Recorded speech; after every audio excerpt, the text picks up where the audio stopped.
Disney investors are impatient with the Iger effort. Mickey is on a diet. Okay, this is from the street. Disney has fallen more than 15.5% since Bob Iger returned in November. That wasn't supposed to happen.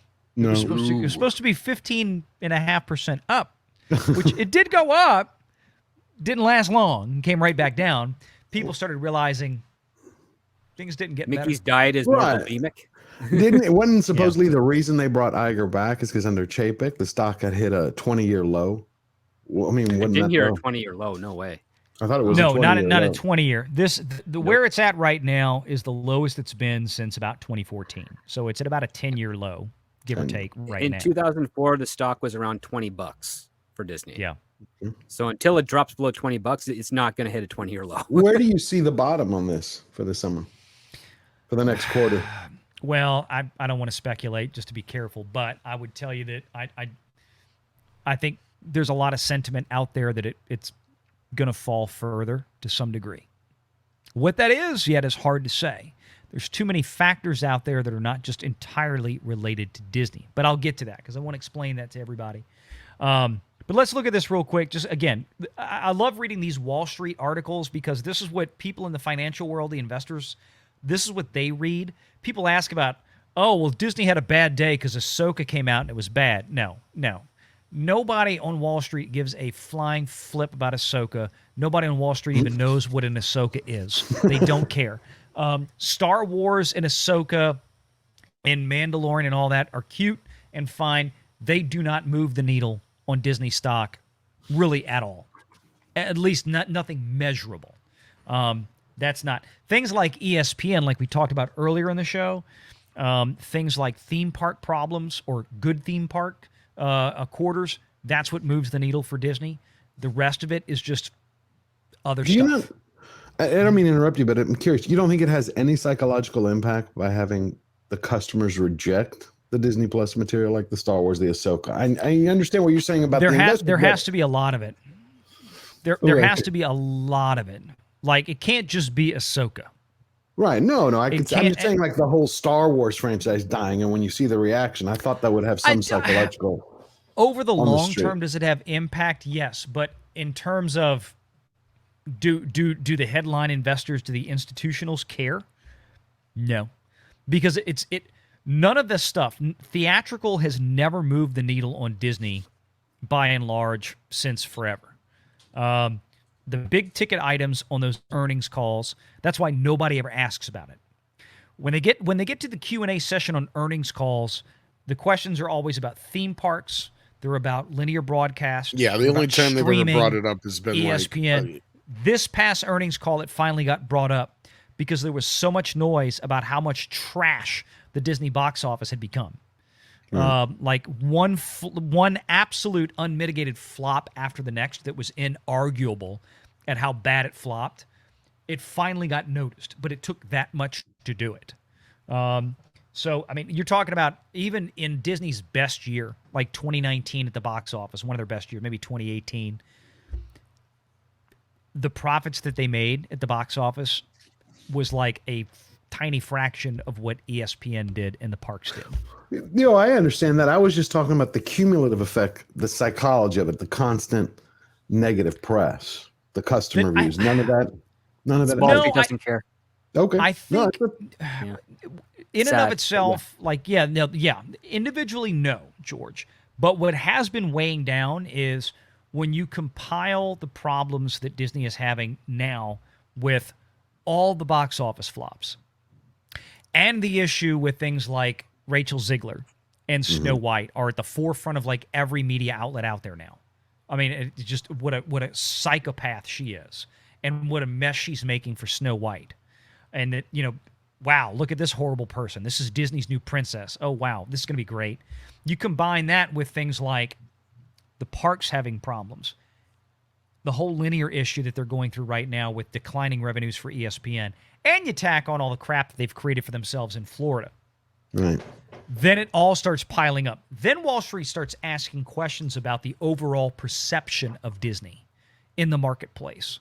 And I'm seeing more and more of that kind of creep in every week to these articles. to where it's starting to catch up because there's too many things broken. There's too many things going wrong.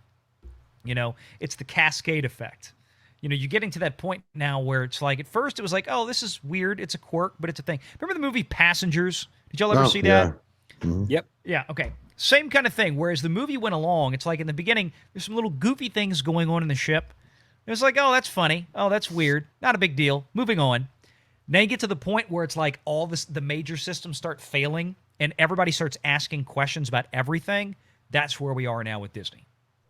But yeah, just, talking about the Disney stock, I mean, I think it's very important to note that we still haven't seen the Reedy Creek drama and the criminal investigations affect the stock price yet. But I think, as the year progresses and that issue becomes a little bit clearer as to, what kind of penalties Disney may have to pay or not, giddy up, because that could be huge. It's a sort of Damocles. Yeah. Yeah. Yeah. Indeed, and then the other thing I was going to say, talking about like just kind of macro level things that affect the Disney stock. Epic Universe's first year of operation will be a massive stress test for Disney. Big time. Wall Street Big time. Wall Street is going to be watching that because the way Epic Universe is going up, the rate that it's going up, the construction, which I don't know if you've seen from those bio reconstruct videos.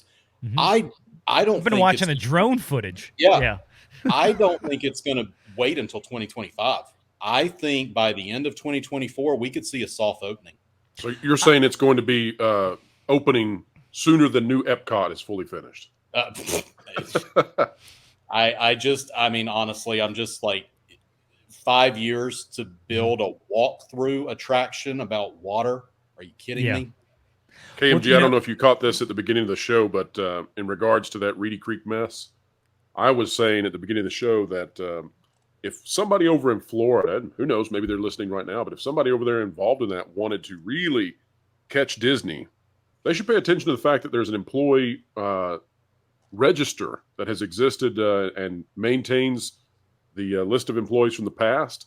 And if someone were to query that or get a subpoena for it and find out that those RCID board members were considered at the time to be Disney employees, that could be a lot of fun. Yeah, I was thinking about that, when I learned of the Inspector General investigation. Mm-hmm. I just thought about like, okay, well, can you imagine when during the discovery phase, what if they discover that Disney was actually treating all of Reedy Creek's employees as their own and paying their benefits, i.e. healthcare, retirement? Like, wow. Yep. Like, I guess somebody needs to check the roster.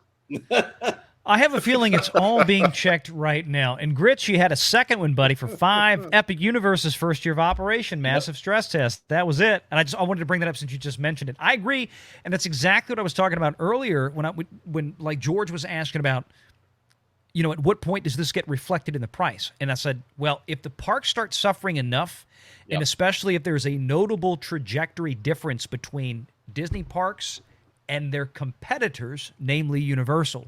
Like if we start seeing Disney parks do this or flatline, trade sideways as we call it, and we see Universal start doing this, that's when you're going to see an almost instant stock price hit. Yeah. Is when the reports start coming out and we see it reflected in 1 or 2 financial reports. So it's going to be protracted over 1 to 2 quarters worth of reporting and financial data. But once that starts happening, if that starts happening, which I kind of don't see how it doesn't at this point, that's going to be another kick in the balls for the Mets. Yeah, it's just not there yet, folks. Yeah. You look at Universal right now. Within the next 2 years, they are going to have a brand new theme park, 3 brand new hotels, and also a new DreamWorks theme land at, the original Universal Studios. Mm-hmm. Disney has nothing domestically on the horizon. Like everything that they're opening that's big is international. So, from just on the domestic side, they got nothing. And if Disney were to greenlight something, The soonest that would be in market would probably be 2030. Yeah. I know. It's a long haul. It's a long haul. And I'm sorry, I accidentally deleted a super chat. I didn't mean to. From Florida Man, I can't pull it up, but I want to grab this one. I clicked the wrong one. And again, my internet is driving me nuts right now. Florida Man for $5. Nobody is really talking about the higher labor cost from the contract settled earlier this year by year end, $2 HR across the board for all employees. Yes. That's so remember the Florida the Florida unions, they got Disney to agree to a minimum of $18 per hour. Oh, yes. Okay. And thank you. That I don't think that has been fully captured in the earnings just yet. You may be right. But that person's exactly right. That's another added expense. In theory, with the seasonality of employees, you would see that like right now in this fiscal quarter that we're in currently, that's going to close September 30th, because that should be the quote unquote peak of summer traffic, right? Yep. Remember, everybody was talking about how dead the park was on July 4th. But you got to remember the last earnings call that we had ended on June 30th. So we weren't into July yet. We don't have any of July and August in there. Right. The slide is not yet in there. Yeah. So, I mean, that's what I'm saying. The end of fiscal year 2023, y'all, the earnings call in November. Don't miss that one. Don't miss that one. You want to know when the real fireworks are going to show up. We're going to see what they really did in the parks this summer in totality. We're also going to probably get a lot more information about what's going on with ESPN, what's going on with Hulu. That's when a lot of shoes are going to drop on that earnings call. Should be the first to second week of November, about 3 months or about 2.5 months from now. So just stay tuned on that one. Renegade.